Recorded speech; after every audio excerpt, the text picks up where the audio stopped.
got her out of the car, pulled her out, and drug her into the growth back there. And pulled her. What if I told you that for decades, the most prolific serial killer in American history was right under our noses, slipping through the cracks of a broken system? Before we begin, we want to take a moment to honor the lives of those who were taken too soon. To the families and friends of the victims, your pain, your grief, your loss is something we can never fully comprehend. These are not just faces, not just names. Your loved ones were daughters, mothers, sisters, and friends. They were real people. Loved deeply and irreplaceable in ways that words can't truly capture. We want you to know that their stories matter. Their lives, their legacies will not be forgotten. This video is a reminder that through the darkness we will ensure they are seen and heard, and that the world will know they were more than just victims. They were people with dreams, hopes, and a life that was stolen from them. Samuel Little's life began with this cold reality, one that no child should ever face, but one that millions around the world still experience today. Born on June 7, 1940, in Reynolds, Georgia, Samuel's world was already shaped by darkness before he even learned how to walk. His mother, a prostitute who lived a life of desperation and rejection, abandoned him early on. His first lesson in life wasn't love or affection, it was survival. It was a lesson that would echo through every decision he would make, every life he would take, and every crime he would commit. Samuel's mother, Kay, was not the figure he needed. She was the embodiment of neglect. A woman hardened by years of harsh choices, Kay's heart was as weathered as the life she had to live. Samuel never knew the warmth of a mother's love. She didn't have time for him. Her world was one of survival, where she sold her body and soul to survive. For her, love was a commodity, something you traded, something that didn't require emotional attachment. It was during his early childhood that Samuel was first abandoned. His mother would leave him behind like an unwanted possession, not once, but repeatedly. As a toddler, he was shuttled between temporary homes, mostly left in the care of whoever could take him in, if only for a short while. He was forgotten in places where children were rarely seen and even more rarely heard.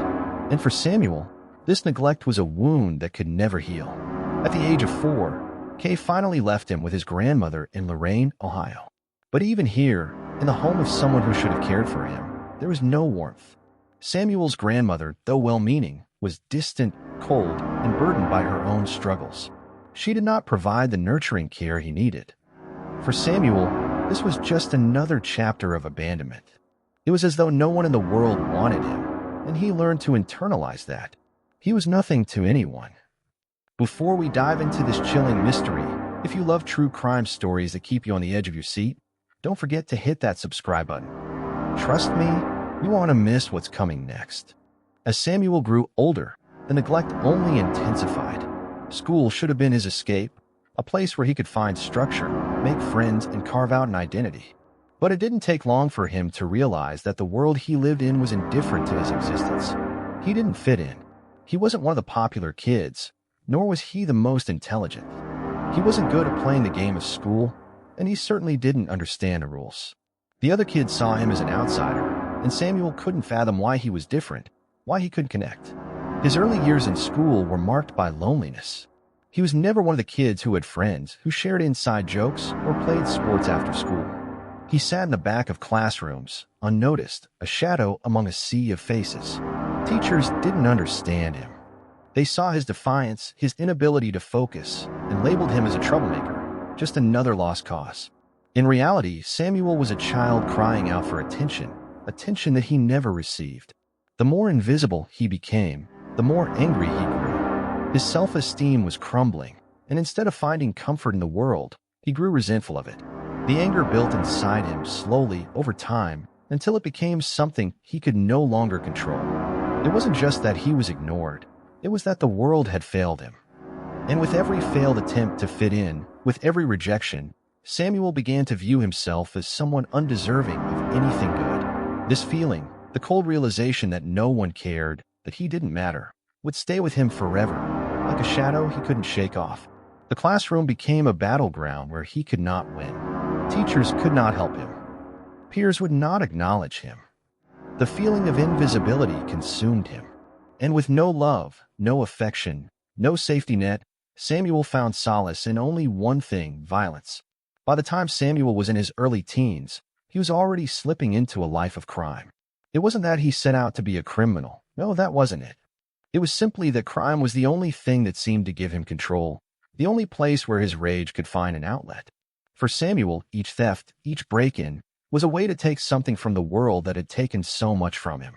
He wasn't stealing to survive, not really. He was stealing because it made him feel powerful, because it gave him something, anything to hold on to.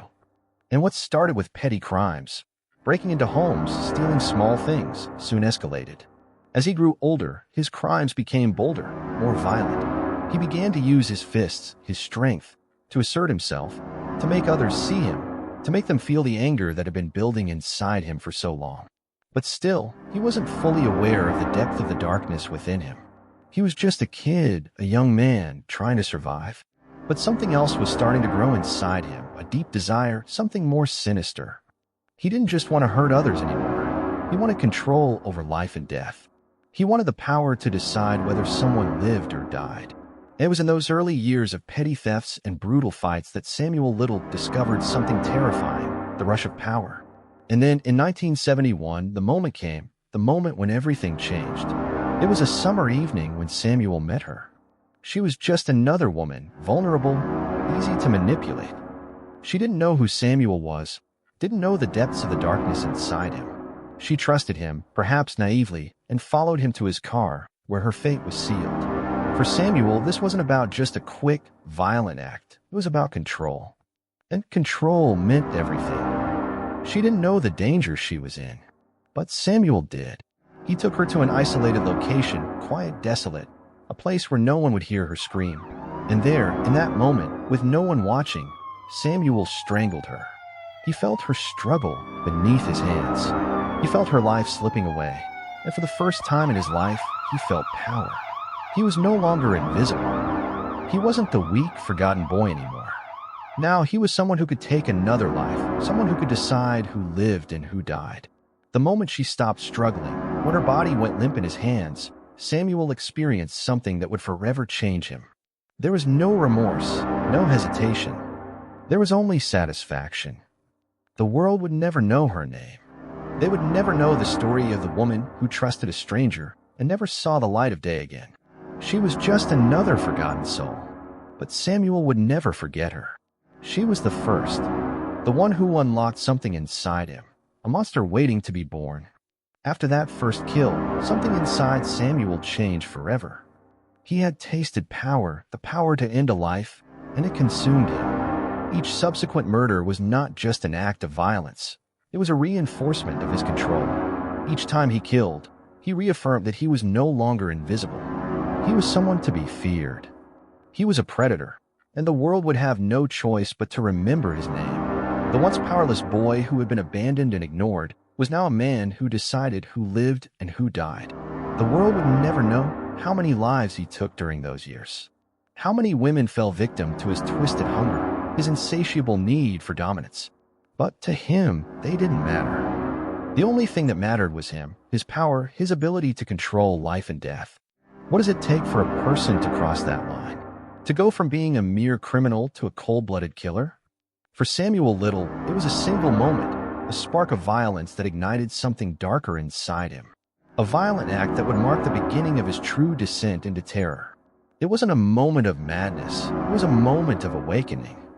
And once he crossed that threshold, there was no going back. Before Samuel Little became a name tied to the worst horrors, he lived as a low-level criminal, one who blended into the backdrop of a chaotic world. His petty thefts, small-time burglaries, and violent altercations were the kind of crimes that barely made the news. He wasn't yet a killer, but the seeds had already been planted. It wasn't that Samuel lacked a sense of morality. It was that his sense of right and wrong had been shattered long ago.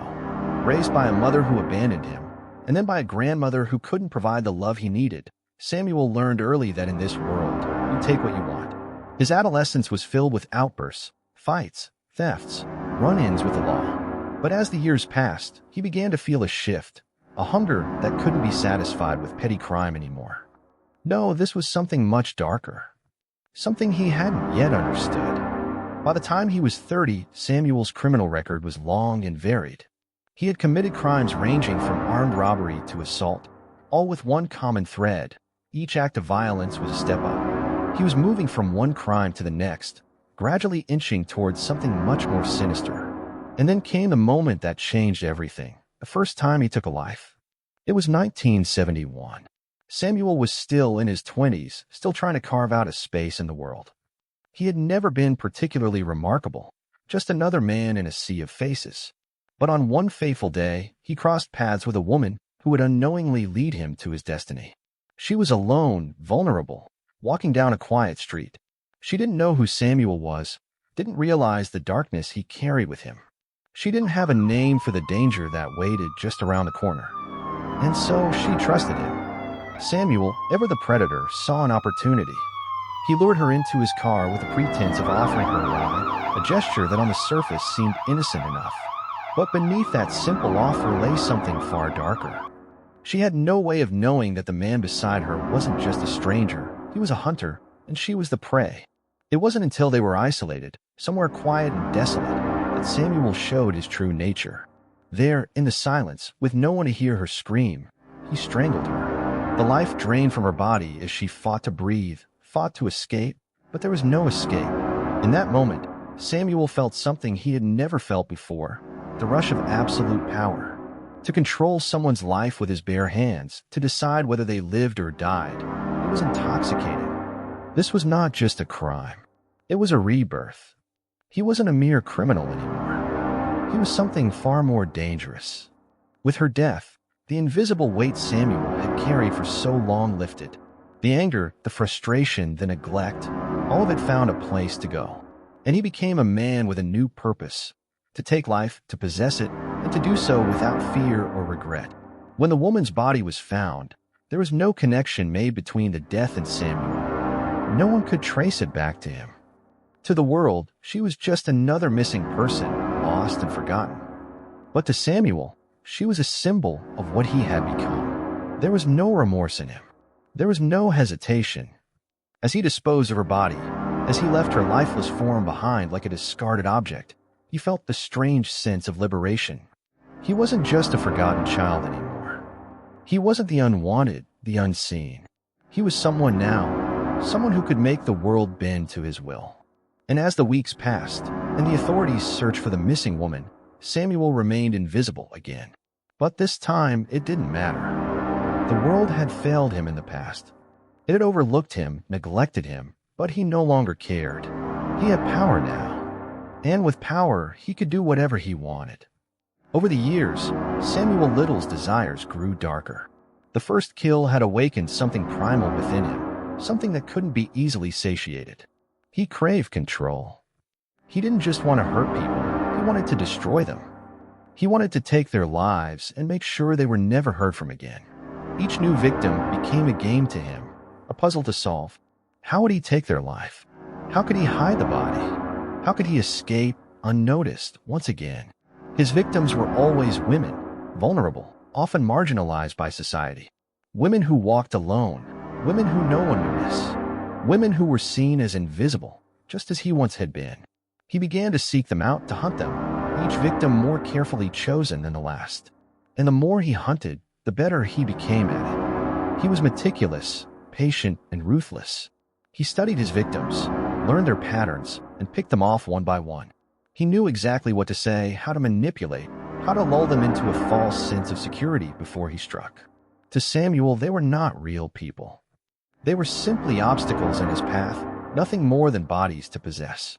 And each time he killed, he reinforced the belief that he was untouchable.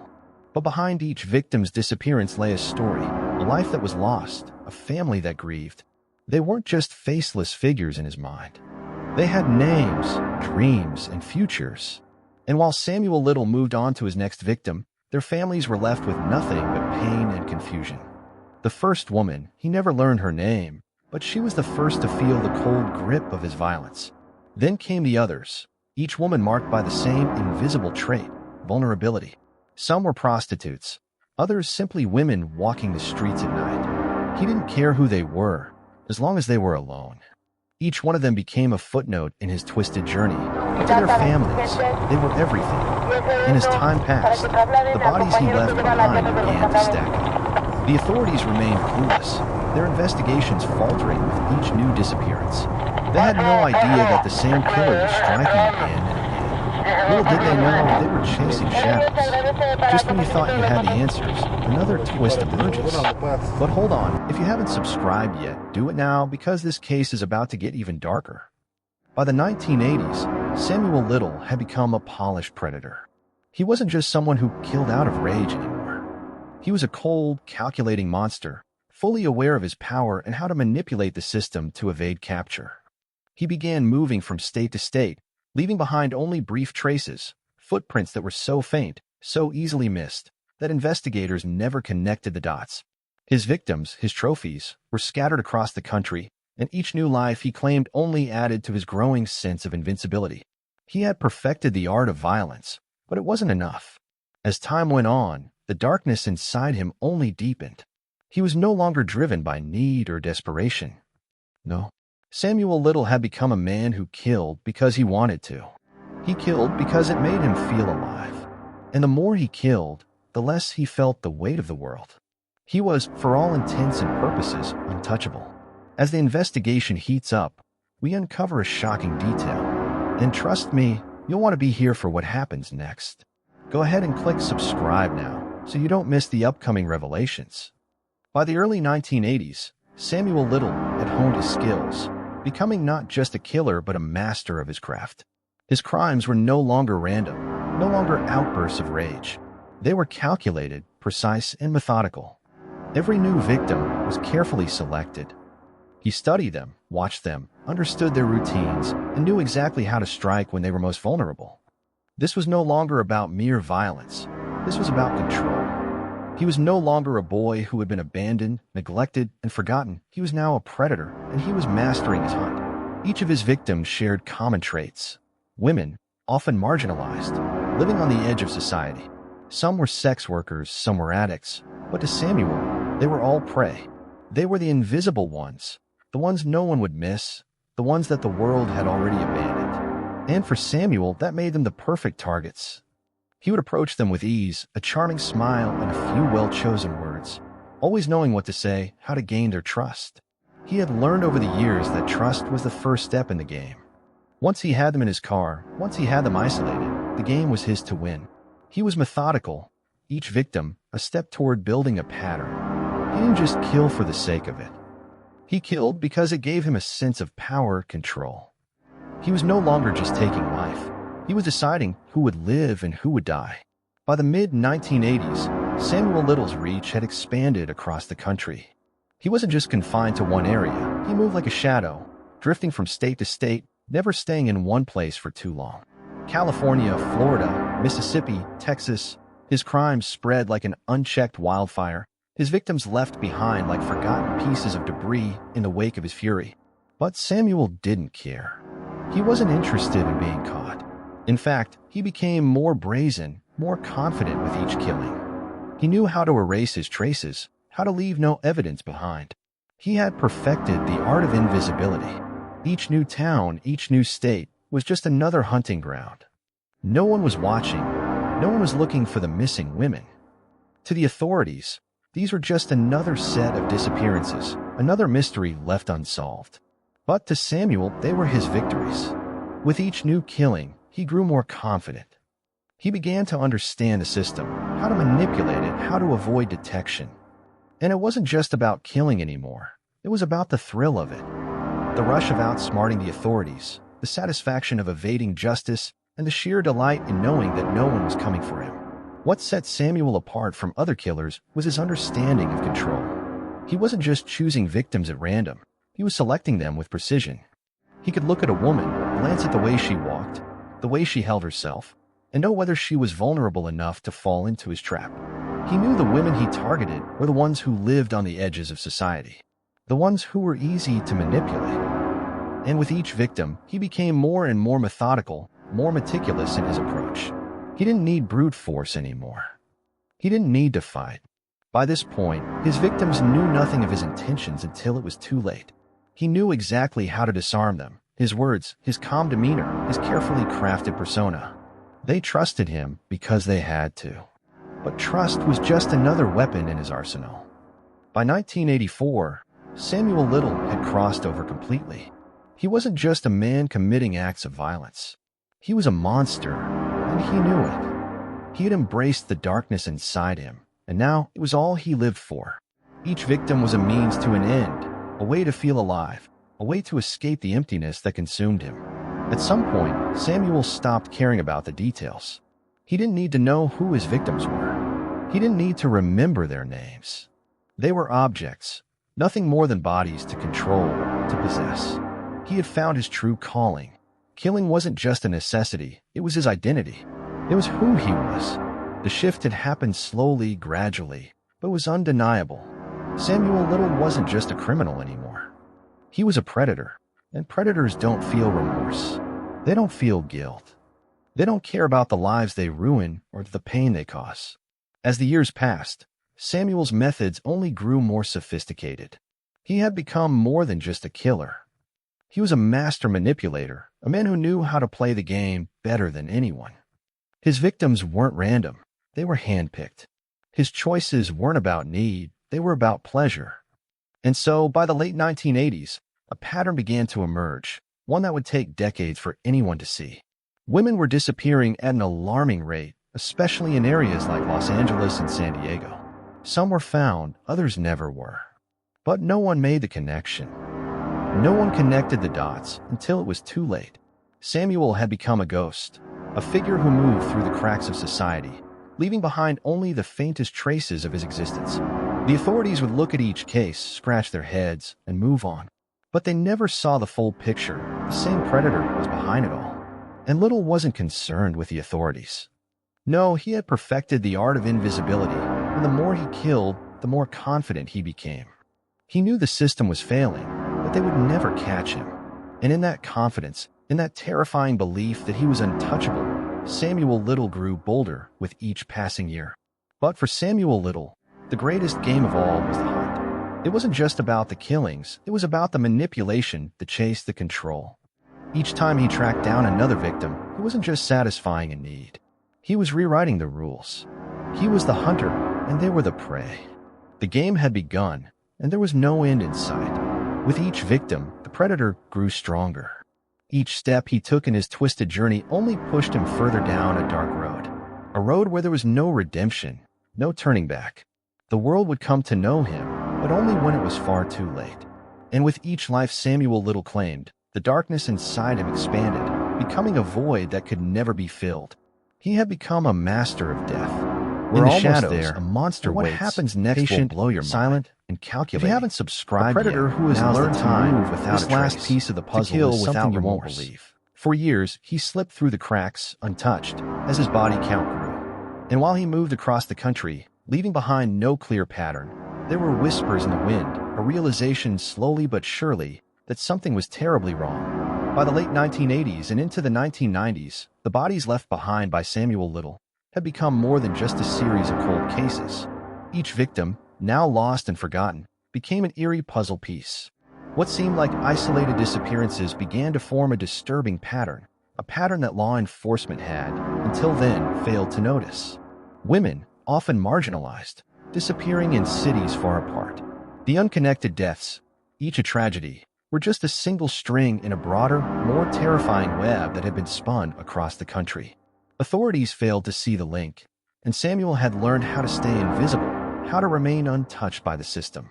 For him, the true game had begun, an unwritten law of violence that he had mastered. But for the first time, the authorities began to wonder. A chilling thought began to take shape. Could there be a connection between these deaths? Was there a serial killer on the loose? At first, no one believed it. They looked at the women, their lives considered less valuable, and dismissed their disappearances as typical cases.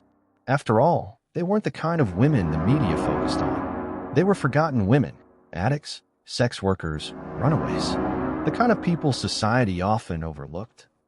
No one cared enough to draw connections between their deaths. But in the deep recesses of investigators' minds, something didn't add up.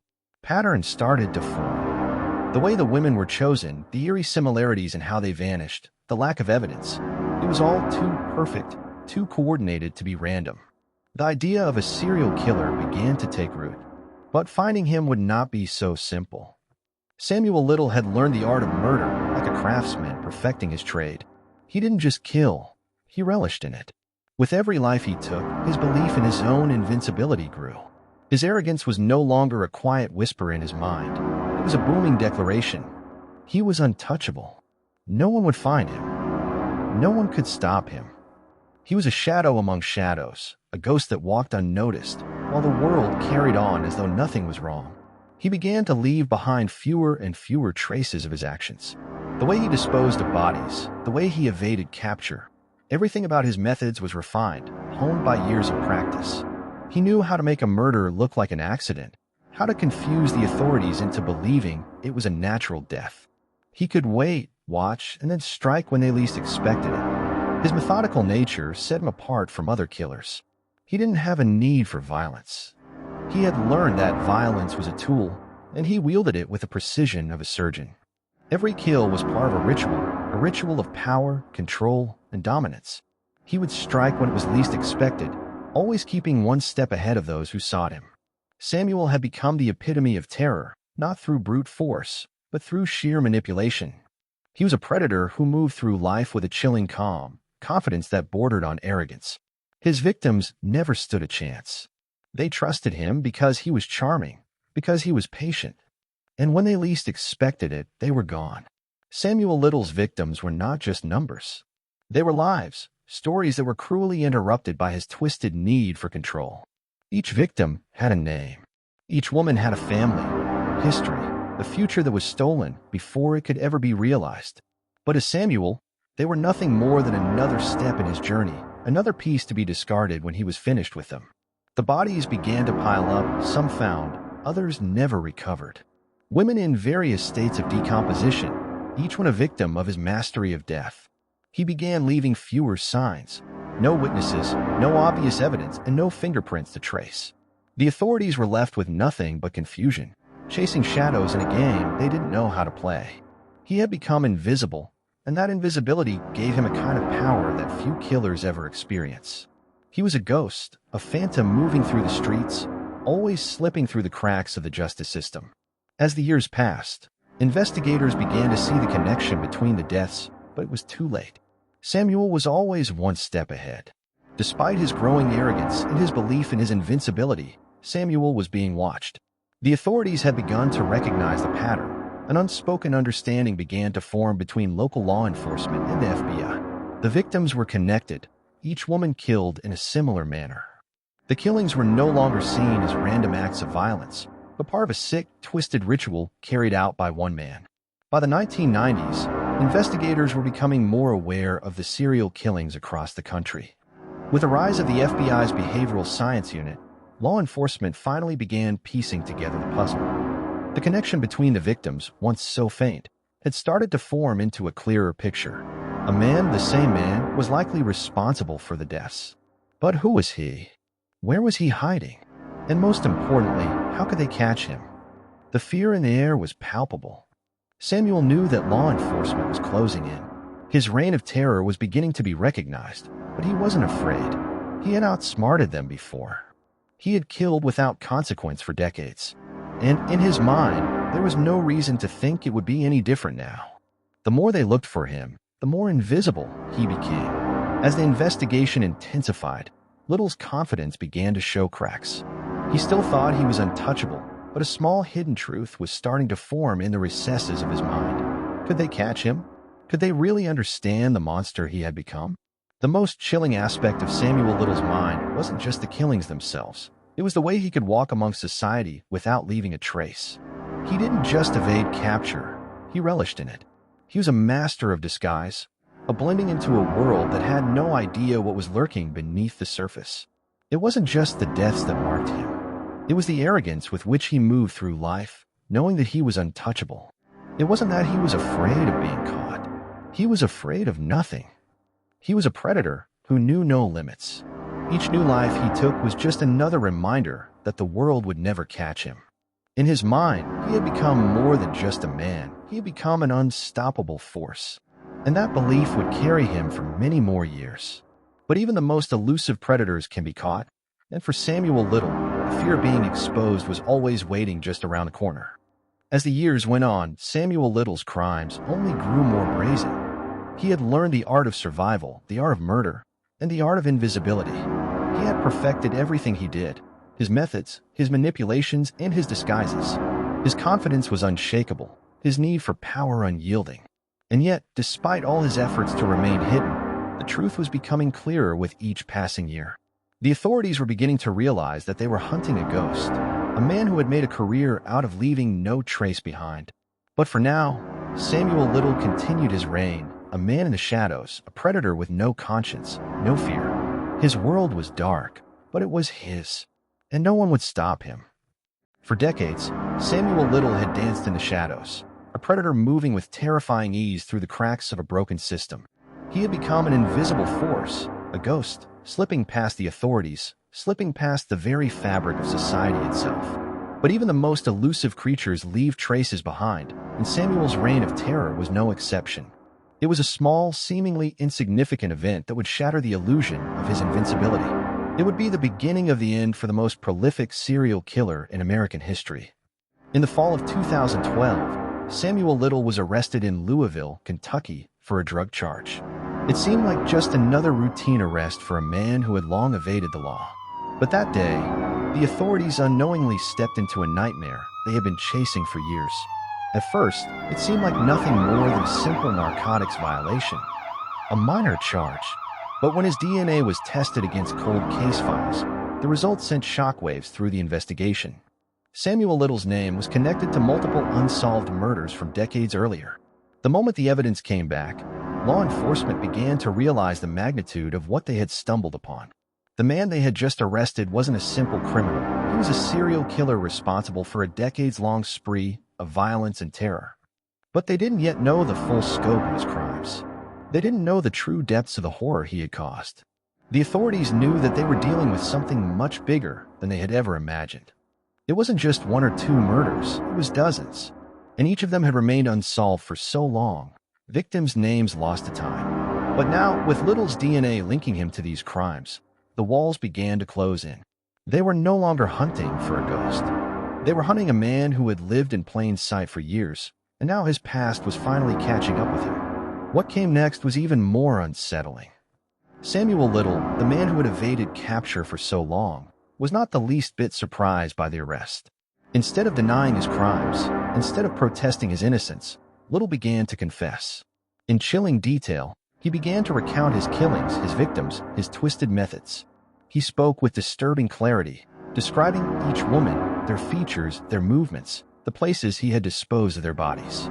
His memory was frighteningly sharp, as if the images of his victims had been etched into his mind forever. He didn't just tell investigators what they needed to know. No, he relished in the telling. For years, Samuel had walked the earth unnoticed, but now, with each confession, he had the power to bring his victims' stories back to life, even if it was too late for justice. He recalled the most harrowing details, the faces of his victims, the way they looked at him as they realized the danger they were in. But what was most chilling of all was his complete lack of remorse. He didn't feel guilty for what he had done. To him, it was just a game. And now, after all these years, he was telling his story. The more Samuel Little confessed, the more the investigation spiraled into darkness. Investigators were horrified to learn the true extent of his killing spree. With every name, with every recollection, Little's story grew longer and more terrifying. He began to describe murders that had happened in different states, from coast to coast. California, Texas, Florida, and more. His killing spree had stretched across the nation, leaving behind a trail of victims that seemed impossible to track. And yet, somehow, he had gone away with it. For decades, Little had slipped through the cracks of law enforcement, leaving behind no witnesses, no physical evidence, only bodies, often disposed of in the most inconspicuous ways. His mastery of manipulation allowed him to evade detection for years. He knew how to make his murders look like accidents, like random acts of violence, or unrelated deaths. He had perfected the art of getting away with murder. But now, with every confession, The authorities began to unravel the twisted web of horror he had woven. Each woman he named became another puzzle piece, each clue adding to the picture of a monster who had lived for too long in the shadows. As investigators dug deeper, they realized the magnitude of what they were dealing with. Samuel Little wasn't just a man who had committed a few murders. He was a serial killer on an unimaginable scale, one who had eluded capture for over 4 decades. But there was one small light in the darkness. With each confession, the names of his victims were finally brought into the light. No longer would they remain faceless. No longer would they be forgotten. They were people with families, and now, thanks to Samuel's confessions, they had names again. Their stories would be told. For families who had spent years wondering where their loved ones had gone, this was the moment they had waited for. They finally had answers. But the answers were as dark as they were painful. In the years that followed his arrest, Samuel Little began to provide investigators with the most unsettling and chilling pieces of the puzzle: portraits. Using his mind to recall the faces of his victims, Little began to sketch their portraits, gruesome, haunting images of the women whose lives he had taken. The sketches were both a testament to his cruelty and a haunting reminder of how many lives he had stolen. But they also provided law enforcement with a vital tool, a way to identify his victims, even years after their deaths. With the release of these sketches, more and more families began to find out the fate of their loved ones. For many, these portraits were the final piece of a puzzle that had haunted them for decades. And yet, even as the victims were named, as justice began to inch closer, the horror of Samuel Little's reign remained. In 2014, Samuel Little was officially charged with the murder of 3 women, each of their names restored to the world through his confessions and the sketches he drew. But even in prison, even as he grew older and weaker, Little remained defiant. He knew what he had done. He knew he was untouchable. In the quiet moments of his confinement, he began to talk more openly, recounting his crimes with terrifying clarity. But even now, even as his death loomed in the distance, he held on to his pride. He did not care for the victims he left behind. To him, they were nothing but shadows in a game he had long since won. What happens when a monster finally begins to speak? When the veil of secrecy is pulled back, and the truth, no matter how horrifying, begins to seep into the world. For Samuel Little, the confessions were not an act of remorse. They were a final testament to his cruelty, his need for control, and his sickening belief that, even in prison, he was still the one who held the power. In the years following his arrest, Samuel Little began to speak with investigators about his crimes in an almost dispassionate way. There was no fear, no guilt, no remorse. Instead, he recounted his killings with clinical precision, as if they were mere recollections of a past life that held no emotional weight. For Little, it was simply another chapter to recount, another way to dominate the world once again. The FBI's Behavioral Analysis Unit spent hours interviewing him. And with every session, a chilling realization began to take hold. Little didn't see himself as a criminal. He saw himself as a masterpiece, a creator of death, and his victims were nothing more than a part of his twisted artistry. Little's confessions were unlike any other serial killers. He didn't boast or revel in the violence.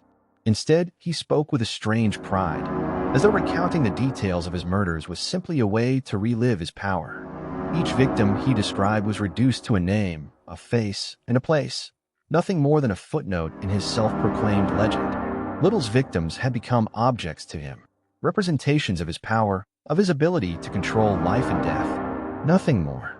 One of the most disturbing aspects of Little's confessions was his ability to recall, in vivid detail, the faces of his victims.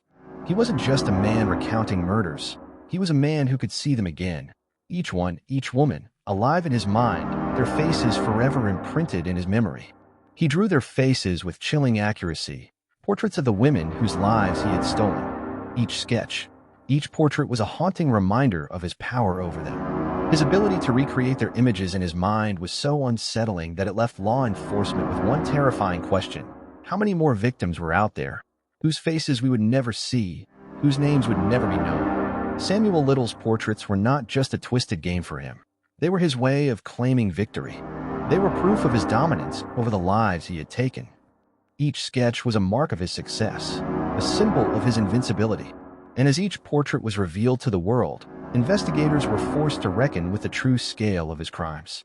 There were so many women, their lives lost, their faces painted in his mind, faces that for decades had been erased from history.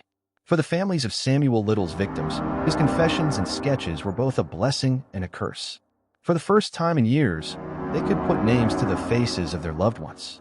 But with that knowledge came a deep, agonizing grief.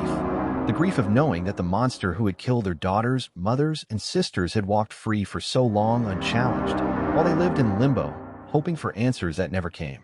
Each family began to feel the weight of what they had lost, and what they had never had the chance to mourn. Their loved ones had been lost not just to murder, but to neglect. The world had failed to protect them. And now, decades later, the world was finally beginning to recognize their pain. But even in the pain of recognition, there was a moment of reckoning. Justice, though delayed, was beginning to take form. Samuel Little, the monster who had hunted and killed without mercy, was no longer untouchable. His crimes were no longer invisible. Little's victims would never be forgotten again, not after the years of darkness, not after the years of silence. And for the families who had lost so much, they could now begin to heal, no longer haunted by the unknown, but by the harrowing truth that they could now finally face. As Little continued to confess, law enforcement worked tirelessly to verify his stories and uncover more of the hidden horrors that he had left behind. His confessions stretched across multiple states, across decades, each one revealing the untold suffering of his victims. For investigators, it became a daunting task, confirming his involvement in so many unsolved cases. Little's word alone wasn't enough. Physical evidence needed to be found: DNA, forensic evidence, and missing person reports.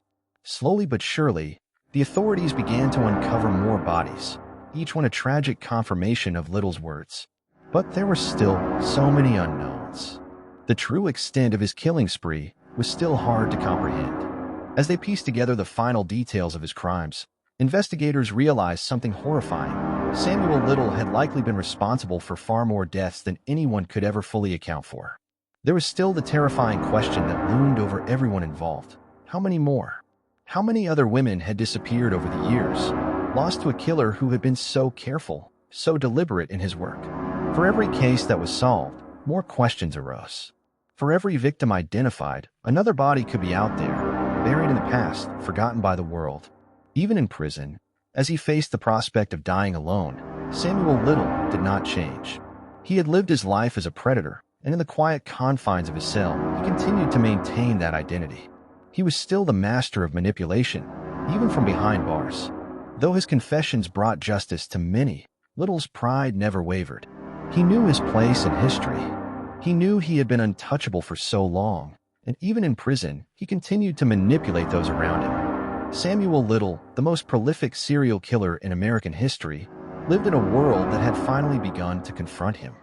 But for all the lives he took, for all the pain he caused, there was one truth that was irrefutable. His legacy would never be erased. He would always be remembered, not just as a killer, but as the face of forgotten evil, the face of a monster who had been allowed to slip through the cracks of society for far too long.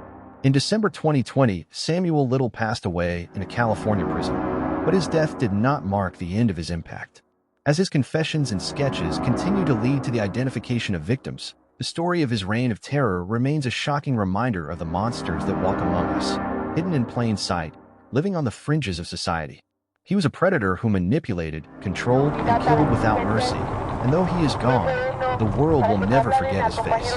What remains is the unanswered question: how many other monsters like Samuel Little are out there? How many more are hiding in plain sight, unchallenged, until the world finally notices their shadow? What happens when the truth finally comes to light? When the veil is pulled back on decades of horror, revealing a monster who had long evaded justice? For Samuel Little, the truth did come slowly, over years of confessions and discoveries.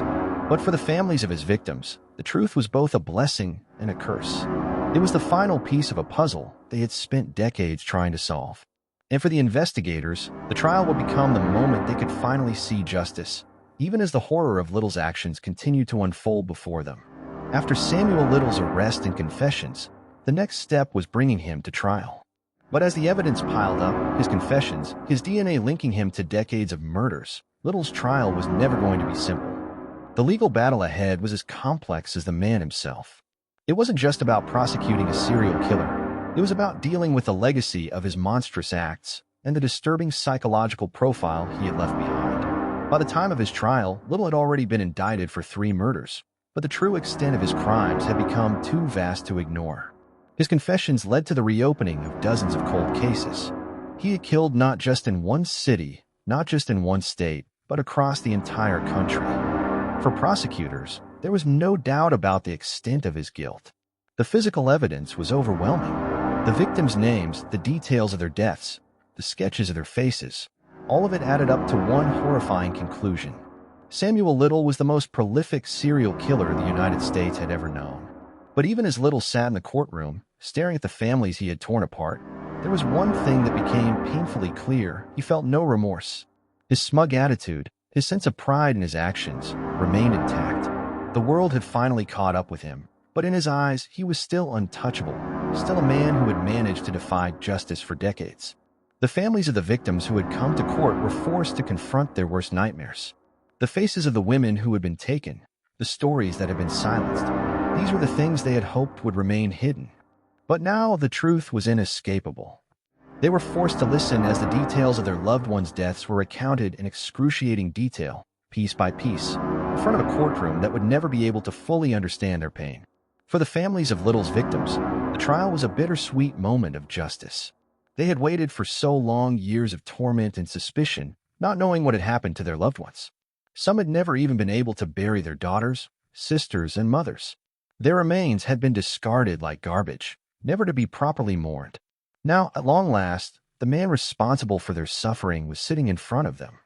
But that closure came at a price. The families had to hear every detail of the violence their loved ones had endured.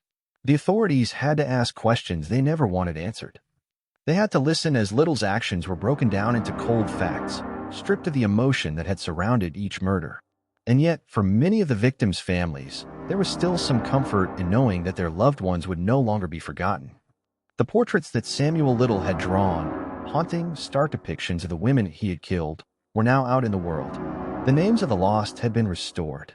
The women were no longer faceless victims, lost to history. They were finally seen. These women were somebody's daughter, somebody's sister, somebody's mother. Their lives had been stolen in the most brutal way possible, but in their final moments, at least they could be remembered, at least they could be honored. And for the families who had lived in the shadows of these disappearances, their voices were finally heard. As Samuel Little's trial unfolded, it became clear that his reign of terror wasn't just a local tragedy, it was a national one. News outlets covered the case extensively, and the public was horrified to learn just how long Little had operated under the radar. With each new victim that was identified, each new case that was solved, the scope of his violence seemed to grow. But more than the crime, more than the horror, what struck people the most was the invisibility of his victims. These women, whose lives were taken so brutally, were often seen as disposable, marginalized by society. Samuel Little targeted them because he knew they would not be missed. He killed because he could, because no one was paying attention. As the trial reached its final stages, the public outrage grew. How had a man like Samuel Little been allowed to roam free for so long? How had he slipped through the cracks of the justice system, killing without consequence for decades? These questions haunted the nation, but the answers came too late for the victims, for their families, and for the communities where Little had struck. The world had failed to protect them. Samuel Little had taken their lives, and society had failed to recognize their value. In 2014, Samuel Little was convicted of the murders of 3 women, the ones whose cases had been the clearest. For these families, the trial and conviction were the culmination of years of pain and uncertainty. It was the closure they had waited for, but it was not enough. The scope of Little's killings was so vast, so disturbing, that no conviction could ever truly make up for what he had done. Samuel Little was sentenced to life in prison, without the possibility of parole. But even as he sat in his cell, he was still a man who had never felt the weight of true remorse. The judgment was a final reckoning, but it was only one small piece of the puzzle. The damage had already been done. Samuel Little's death in December 2020 did not end the story. It was not the end of the grief, the pain, or the unanswered questions. His name would forever be tied to the trail of devastation he had left behind. But for the families of his victims, the struggle continued. The fight to make sure these women were remembered, that their stories were told, that they would never be forgotten. That was the true legacy of this case. In the wake of Samuel Little's capture and conviction, a harsh reality set in. The world had failed to see these women. They had been lost, forgotten, discarded. But the world could no longer turn a blind eye to the vulnerable, the marginalized, the forgotten. The victims of Samuel Little had names, faces, stories. They were no longer just victims, they were survivors. Their families would continue to fight for their memory, and their names would be restored, forever etched in history. The world had finally learned that monsters can hide in plain sight. They can slip through the cracks of a broken system, they can blend in with the shadows, and they can destroy lives without a trace. But even monsters can be caught, and even the dead can be remembered. In the end, the story of Samuel Little is one of unimaginable horror, but it is also a story of resilience. It is the story of women who were silenced, but whose voices could not be erased. It is the story of families who never gave up, who fought through the years of uncertainty, who never stopped searching for justice. Samuel Little is gone, but his legacy is a haunting reminder of the darkness that can lurk in the most unexpected places and the cost of ignoring the most vulnerable among us. The story of Samuel Little, a man who slipped through the cracks of a broken system for decades, is one that lingers long after the trial has ended. It's not just the story of a killer, it's the story of how a society can overlook the most vulnerable, can fail to protect those who need help the most. For Samuel Little's victims, and for the families they left behind, the fight for recognition continued long after his conviction. For the world, the question remained, how could such a monster have gone unnoticed for so long? For the families of Samuel Little's victims, the conviction and trial brought some degree of closure. But closure is a concept that can never be fully realized after a loss so profound. These women were taken at the height of their lives, and the hole left behind by their disappearances could never truly be filled. The victims were not just numbers. They were mothers, daughters, sisters, each with their own dreams and lives. Their families had lived in constant limbo, clinging to the hope that one day they would learn what happened to their loved ones. Little's confessions were a bitter truth, one that finally answered their agonizing questions, but also served as a reminder of how little attention had been given to their pain for so long. Each family member would face their own personal reckoning. Grief mixed with anger, pain mixed with relief, all emotions interwoven in the aftermath of a long and arduous journey. For some, this was a chance to finally say goodbye, to honor their loved one's memory in a way they had never been able to. For others, it felt like a reminder of a systemic failure, a world that had allowed these women to vanish without a trace. For the families, justice was a bittersweet victory. The person who had caused so much suffering was now behind bars, but the question always lingered, why did it take so long? Why did it take decades of heartbreak and lost lives before the world began to pay attention? For the investigators who had worked tirelessly on these cold cases, the truth of Samuel Little's reign of terror was equally unsettling. They were the ones who saw the pieces of the puzzle, disjointed and scattered, coming together too late. Many had worked on these cases for years, looking at missing persons reports, compiling evidence, and never imagining that one man was behind it all. Little's ability to evade capture for so long was a slap in the face to the investigators who had worked so hard, often in the face of public indifference. The detectives who had followed the trails of dead ends, the officers who had watched case after case grow cold, each of them now had to grapple with the reality that the monster they had been chasing was right under their noses for decades. As more victims were identified, the horror began to spread. Little had killed for so long. His reign spanned decades, his crimes crossing multiple states, and the failures of the system became painfully clear. The lack of coordinated efforts between states, the undervaluing of the lives of marginalized women, and the sheer lack of urgency in these investigations only served to underscore the deep flaws in the criminal justice system. The investigators were haunted by the notion that they could have stopped him sooner, that if the systems had been more efficient, if law enforcement had connected the dots, perhaps fewer women would have died. For the public, Samuel Little's story was one that sparked intense reflection. His ability to slip through the cracks of the justice system, to evade capture for so many years, prompted questions that reached beyond the confines of the case itself. The nation found itself asking, how could we have allowed this? How could we have allowed so many lives to be lost without noticing? The more the story unfolded, the more the public became aware of the vulnerable women who had been taken and how society had failed to see them. Little's victims were mostly women on the margins, sex workers, women with substance abuse problems, and others whom society had often ignored.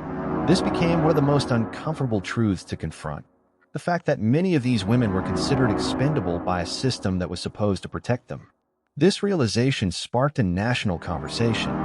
Samuel Little's reign of terror shined a harsh spotlight on the failures of law enforcement to connect the dots across states, the underestimation of certain victim profiles, and the systemic neglect of marginalized communities.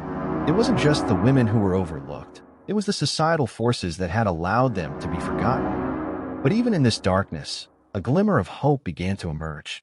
The survivors, the families of victims, and advocacy groups rallied together. They fought for awareness, for justice, and for change.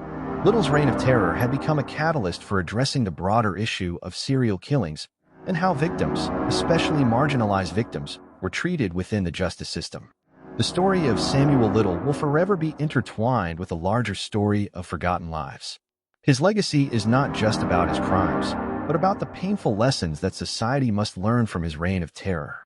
As more victims were identified and more families found closure, a legacy of resilience began to take shape. These families, who had once felt abandoned and invisible, were now becoming a voice for others who still suffered in silence. Even after Little's death in 2020, his name continued to evoke fear, but also change. The legal system, law enforcement, and the public began to reckon with the reality that serial killers can hide in plain sight, that victims must be heard, and that justice cannot wait. For the families of Samuel Little's victims, the journey for justice didn't end with his death. It continues today. The fight to ensure that no more lives are forgotten continues to resonate with those who lost so much. And it's a reminder to all of us, justice is not a given. It must be fought for, it must be demanded, and it must be fought for every day. But perhaps the most haunting question left in the wake of Samuel Little's story is this: how many more? How many more predators like Samuel Little are still out there, hiding in the shadows? We may never know the full extent of his actions or how many victims he left behind, but we do know this. The story of Samuel Little is not just the story of one man. It is the story of a society that allowed this to happen, a society that failed to see the women who were lost, and a society that must change to ensure that no more monsters go unnoticed. Samuel Little may be gone, but his legacy, the pain he caused, and the lessons learned from his terror will remain forever. His victims will never be forgotten, and their stories will continue to inspire those who fight for justice and change. As Samuel Little's finally started to come together, murder, it's clear there's more than meets the eye. It's a story of how a broken system failed, so make sure you hit that subscribe button, how in the end, turn on notifications. Those very victims who forced the world to look at the darkest truths about itself. His legacy is one of fear, but also of change. The lessons of his reign of terror are painful, but they are lessons that must be learned. His crimes expose the vulnerabilities in the justice system, the ways in which society ignores those most in need of protection, and how we must never allow it to happen again. In the wake of Samuel Little's conviction and death, the nation was forced to confront the ugly reality that many had preferred to ignore. For decades, Little had killed, evaded capture, and slipped through the cracks of a broken system because of his victims. The women he chose to kill were marginalized. They were sex workers, substance abusers, or runaways, often the most vulnerable, yet the least likely to be missed or remembered by society. But Samuel Little's story became a turning point. It was not only about a killer finally being brought to justice, but about the painful realization that these women's lives had been disregarded. Society had failed them at every turn, and it took the utter brutality of a monster like Little to make the world see the gaping holes in its systems of justice and care. For the families who lost loved ones, this reckoning was both an agonizing experience and a step toward healing. But for the rest of society, this was a wake-up call. How many other women had been ignored? How many other victims had slipped into the shadows, their stories buried without a trace? The world could no longer look away. This was the darkest truth. The system had failed. But with that knowledge came the responsibility to do better, to protect the vulnerable, to ensure that the marginalized were seen, heard, and valued, and to prevent another Samuel Little from slipping through the cracks. The public's awareness of the horrors Little inflicted sparked a new movement, one rooted in justice, advocacy, and accountability.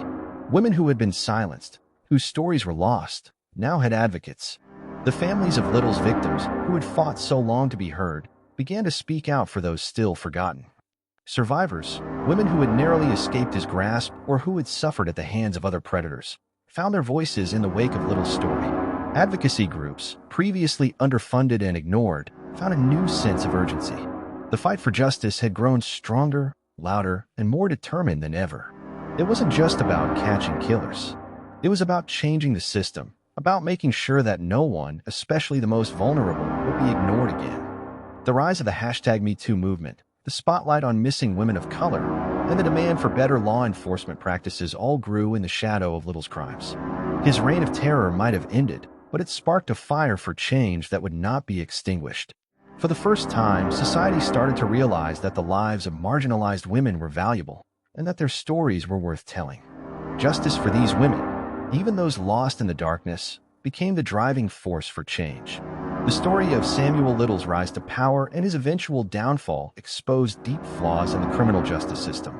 From inadequate communication between states, to underfunded investigations, to the lack of support for vulnerable populations, the case became a textbook example of how the system had failed. But with every tragedy comes an opportunity for growth. Local law enforcement, spurred by the shocking discoveries of Little's reign of terror, began to implement new protocols for handling missing persons cases, especially those involving marginalized communities. Federal agencies coordinated with local police departments in ways they had never done before, seeking to bridge the gaps between states to prevent further delays in identifying victims. As investigators learned from the failures of the past, they worked harder to identify patterns in cold cases and connect the dots across different regions. These reforms laid the groundwork for a more inclusive, efficient, and proactive system, one that would never again overlook the most vulnerable. Samuel Little's legacy, though dark and painful, has pushed the needle forward in criminal justice reform. And for the families who had to endure his reign, these changes have offered a sliver of hope, the hope that the system will never again fail those who need protection the most. The emotional toll of working on Samuel Little's case was immense for the investigators involved. For some, the work felt like a personal failure. For years, Little had been right under their noses, slipping past their every effort. For them, catching him was not just about stopping a killer, it was about finding the lost and bringing closure to families who had been haunted by unanswered questions. Many investigators would carry the weight of these cases with them for the rest of their lives. But there was also a deep sense of relief and pride in finally getting justice for the victims, and a feeling of responsibility to ensure that those who came after them would never let another predator escape like Samuel Little had. The case changed them. It opened their eyes to the shadows where evil can hide. And though justice was eventually served, they would never forget the pain of all those lost years. The story of Samuel Little is not one that ends with his death. His legacy continues to reverberate through the lives of his victims, through the investigators who never gave up, and through a society that was forced to look at its darkest truths. The fight for justice continues, as more and more cold cases are reopened, and more families find closure. But Samuel Little's reign has sparked an important conversation, a conversation about what we value, about whose voices we hear, and about the price of letting monsters roam free for too long. His reign may have ended, but the work for justice, for the victims of violence, and for those who have been forgotten continues. We may never know the full scope of Samuel Little's crimes. We may never know how many lives he truly destroyed. But what we do know is this: he was only one man who slipped through the cracks of a broken system. And now, as we look to the future, we must ensure that no one else is allowed to disappear in the shadows. The story of Samuel Little is a horror, but it is also a lesson that no one should ever have to face again. We're almost there. The most powerful legacy left behind by Samuel Little's crimes isn't just the terror he inflicted on the nation. Now's the time. The lives he took. This last piece of the puzzle is something you won't believe, whose names were lost. For years, the fates of these women were shrouded in darkness. Samuel Little's reign of terror was a blight on their memory, but his confessions, his sketches, and the work of the investigators who pieced together his history have brought them into the light. Their names are no longer forgotten. They are remembered, their identities restored, their lives acknowledged. For the families who lost their loved ones, the fight for remembrance never truly ends. Justice may have come for some, but there are still so many who were lost, victims whose bodies were never recovered, victims whose names will never be fully known. But the fight for justice, for these women's stories, continues to be a rallying cry. Samuel Little may be gone, but the fight to honor these victims is one that will endure. They are not forgotten, and their names will be carried forward as symbols of the ongoing battle for justice and dignity for all victims of violence. As the horrors of Samuel Little's crimes were revealed to the public, the nation began to take a hard look at itself. The disregard for the lives of marginalized women, those left behind, the ones often seen as disposable, was no longer something society could ignore. Little's reign of terror forced a national reckoning, one that brought uncomfortable truths to the surface. It wasn't just about identifying the killer. It was about acknowledging that these women, these victims, had been neglected, overlooked, and forgotten by a system meant to protect them. Through Samuel Little's story, the world realized how deeply ingrained societal neglect is, how people living on the fringes are often the first to suffer and the last to be cared for. His story became an urgent call to action to look harder for the missing, to listen to those whose voices are ignored, and to reform the justice system so that no one is allowed to fall through the cracks again. The legacy of Samuel Little is not just in the terror he unleashed. It is in the way he forced society to wake up to the realities of systemic inequality, police negligence, and victim blaming. And in the aftermath of his crimes, there are those who will continue the fight to ensure it never happens again. One of the most powerful aspects of Samuel Little's capture was the way it changed the landscape of law enforcement. Investigators, law enforcement agencies, and the public began to see that cold cases were not just stories of lost lives. They were stories of neglect, of failures to connect the dots, of missed opportunities to save lives. The DNA evidence, the advanced forensic techniques, and the cross-jurisdictional cooperation that were employed to bring Little to justice became blueprints for future cases. The investigation into Little's crimes led to a re-examination of how missing persons and homicide cases are handled, especially those involving marginalized individuals. Because of Samuel Little's case, law enforcement began to take the issue of missing women more seriously. New protocols were adopted for cold cases, and more attention was given to connecting similar cases across state lines. This case demonstrated how the lack of communication between agencies and the disregard for certain victims created the perfect storm for Little's reign of terror to continue unnoticed for so long. Though Samuel Little was caught, the lessons learned from his crimes continue to shape the way authorities handle cases today, and the fight for justice is stronger than ever before. There were those who escaped Samuel Little's grasp, those who were fortunate enough to survive his attack. For these survivors, the trauma they carry is a lifelong burden. Many of them have lived in silence, their voices drowned out by the stigma of what they went through. Yet, in the wake of Little's confession, some of them have finally found the courage to speak out. These survivors became powerful voices, not only for themselves, but for the other women who were silenced by Samuel Little. Their bravery in coming forward has brought new light to the issue of survivors' rights and healing. They too have fought for justice, for their stories to be heard. And in doing so, they have become symbols of resilience in the face of unspeakable trauma. Their voices are a reminder that survival is a victory, not just over the predator who sought to take their lives, but over the forces of silence that so often allow these stories to remain hidden. As we look to the future, we are forced to confront one inescapable truth. Samuel Little was not an isolated incident. He is part of a larger problem, one that is still being fought every day. The struggles of the marginalized, the forgotten, the voiceless, and the discarded continue. And it's not just the women Little targeted that are affected, it's a societal issue that affects us all. The story of Samuel Little will always be a reminder of how a broken system failed to protect the vulnerable. But it is also a call to action, a call to never forget those who are at the margins of society, to demand accountability, and to ensure that justice is served for every life, every person, every woman, no matter who they are. The legacy of Samuel Little will never be fully erased. The pain he caused, the lives he destroyed, the terror he spread, it will all remain part of his story. But the way society responds to his legacy, the way we recognize the forgotten, and the changes we make in his wake, that is the true legacy we leave behind. Samuel Little may be gone, but the fight for justice, remembrance, and accountability lives on. And as we move forward, we must ensure that we never again forget the most vulnerable among us. Their stories will be heard, and their voices will be remembered. Samuel Little's story is one of terror, but it's also one of survival, of a system waking up to its failures and pledging to do better. And though the pain may never fully go away for the families and survivors, the fight for justice continues, and their voices are now louder than ever. But the question remains, what will you do with this story? Will you sit back, or will you join the fight for justice? Share this video with your friends and family, and let's ensure no story like this ever goes unheard again. How do we ensure that society never overlooks another victim again? Let us know your thoughts in the comments below. We want to hear from you. Your voice matters. Don't miss out on the next powerful story.